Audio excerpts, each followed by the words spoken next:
Hey guys, I'm Spencer Smith and this is Pete Dorr, and we're both of Pareto Health, and this video is about aggregating specific deductibles.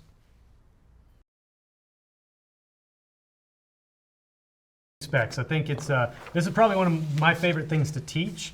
A little more complicated, but we've already set the foundation of specific insurance and aggregate insurance. We've talked about lasers, right? So we have this understanding of what bigger risk might look like versus the rest of the pool. Why don't you describe, though, aggregating specific deductible? Not the best name in the world, right? But what is an agg-spec, or what's an aggregating spec? Yeah, it's a really confusing term, perhaps the most confusing term that we have in stop loss. But aggregating specific, essentially, is a bucket of claim dollars that exist on top of the specific deductible for a client. Before the stop loss carrier reimburses any type of claim, the employer has to eat all those claim dollars in that aggregating specific bucket before a stop loss carrier reimburses any portion of the claim. Okay. Okay. So kind of like almost like a family deductible, right? So I could have one person go over the spec, right, that 100K marker, and then I could have that same person have over the other 50.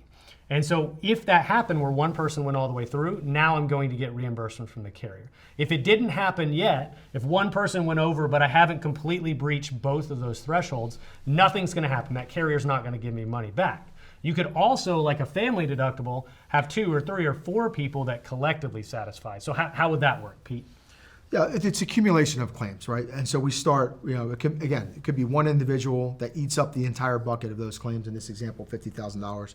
It could be multiple individuals, right? Accumulating at the same time, perhaps. Employees 1 through 5, right? All over the specific deductible by a little bit, but accumulating claims toward and eating out of that $50,000 bucket. Yeah, so these people would basically together satisfy more than the $50,000. Now reimbursement kicks in, the plan functions exactly like it did before. We've satisfied that extra layer, that soft dollar layer that the carrier has given us.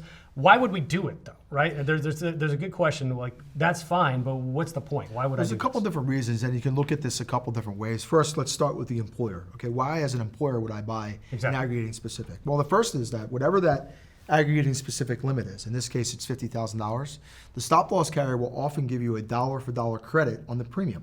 Okay. Right? So again, in that example, if I pay $300,000 worth of stop loss premium and I want to employ a $50,000 aggregating specific, that premium now comes down to somewhere in that $250,000 range. So it's lowering my fixed costs. I get if I'm an employer that decides I want to add one of these to my plan, it's going to lower my fixed costs. You said mostly dollar for dollar, correct? Obviously, there's extreme circumstances where it isn't exactly dollar for dollar, but they're still getting a credit. So they're lowering that fixed cost, but they're transferring some risk back. Well, basically, they're accepting more risk as an employer for the claims. So 2 mentalities as an employer group. First is I have clean risk, right? I can see my claims, I can predict what that risk is. Obviously, I could get a claim in the course of the year, but as of this moment, my claims look good and I want to reduce my premium. And so I'll employ that aggregating specific, okay? The other side of that is, I know I have claims, right? I know I have 2 or 3 claimants. I know I'm going to have claim progression. History tells me that, my experience tells me that. And so I want to buy down my premium knowing that I'm going to eat those dollars in the aggregating specific and not lose anything in the end. Well, so that's the employer side of the equation. That's a voluntary addition, I would say, of an agg-spec. There are situations where a carrier will now require an employer to take an agg-spec because of certain circumstances. So what happens there? So think about a group coming from fully insured. What's our biggest complaint about fully insured? Lack of data, right? We know that there's an individual that's going to be a high claim next year. I say, wait, the reinsurer knows that there's going to be a high claimant next year. They might have a diagnosis and a dollar amount, but we don't specifically know who that person is. Right, and so if the reinsurance carrier doesn't specifically know who that person is and they can't assess a laser, they'll oftentimes employ that aggregating specific. They'll create that buffer of risk. So before they start paying out claims, again, the employer effectively the stop loss carrier says, I need you to take this. If we're going to write this case at this level, this premium level, without lasers or perhaps in lieu of lasers, or I just can't quite figure out who the laser would be, I need you to take this agg-spec, Mr. or Mrs. Employer, but I'm not going to give you credit, right? Premium credit in most circumstances for that. Is that correct? Or will they still sometimes give them the credit for it? That's correct. It depends on the reinsurer and what they want to do, but most times they'll create that buffer of additional risk, not give the premium credit, right? Because again, they're looking to collect that premium for the unknown risk. They know that there's additional risk in the plan. That's what the aggregating specific is for. And so, they'll often employ the agg-spec. So one thing, by the way, think about employers across the country. You have many people, many employer groups that are in a PEO. no experience. Groups coming from fully insured, depending on the fully insured plan, no experience, right?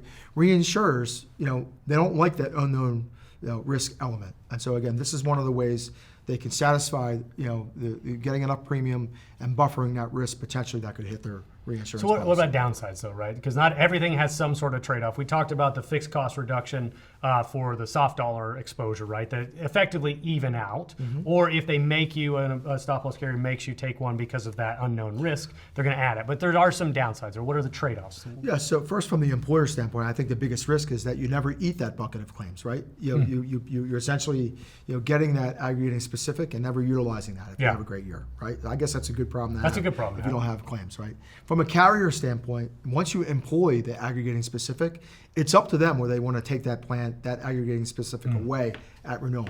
And if giving the druthers, right, if you polled all reinsurance carriers out there, they're going to leave that buffer of risk in there, right? Because that helps them. Of right? course. Potentially, again, going back to the volatility of self-funded plans and some of the claims that we see, that one stop-loss carrier, 45% increase in 1 year on size and severity of claims.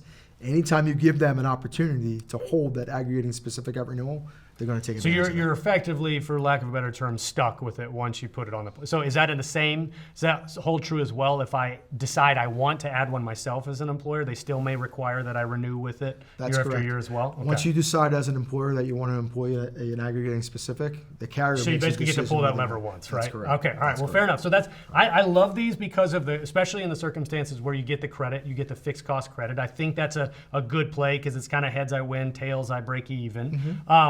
Although we've definitely demonstrated some of the downsides. I think this is an interesting tool to have in your toolkit. Do we have any studies or do we ever look at how often these are actually employed on our plan? I was just thinking about that earlier, and when they first came out, obviously they were hugely popular, right? This is a new tool for underwriters. This is a new tool for employers in a self-funded plan to reduce their premium. But I think over time, less and less the employers use this. And so I don't know the actual percentages, but it has to be probably less than 10% of all self-funded plans that actually employ. Every once in a while I try to ask you a question that you don't already have the answer. I don't think I have the exact answer to that one, but I think I'm right. I think it's in the low teens or 10% or somewhere around that. Sure, if I had to guess, I'd say you're probably right. Okay, so kind of going back over a summary. So